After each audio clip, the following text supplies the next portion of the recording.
So finally we have reached the end of this topic. So at the end I would like to define loops or iterators in Java. The loops are basically the control statements in Java that are used to iterate a part of the program several number of times.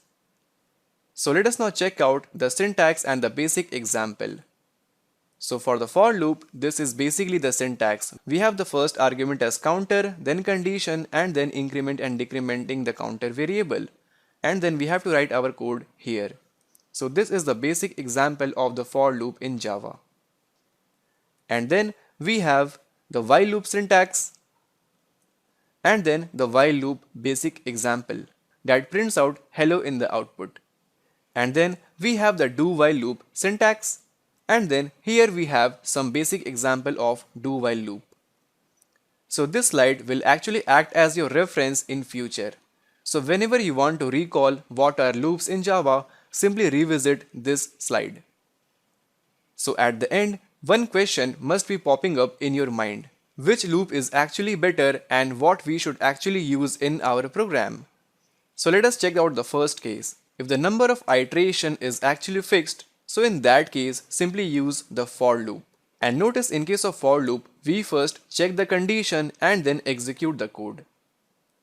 And then if the number of iteration is not fixed, then simply use while loop. Now in case of while loop, again we first check the condition and then execute the code. And now at the end, if the number of iteration is not fixed and you need to execute the code at least once irrespective of condition, then simply go for do while loop. And now in case of do while loop, we first check the code and then go for checking the condition. So always remember, in case of do while loop, the flow starts from here, from code till condition. So in this topic, we learnt about the for loop, while loop, do while loop in Java. And also we checked out the differences between these loops.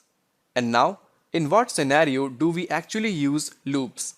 I showed you a very basic example in this topic. So let me tell you one thing. Throughout our course, the concept of loops will be used many a times. So please don't worry about this question. I will show you where we can use loops practically in our Java programs by citing many more examples in future. So this was all about loops in Java.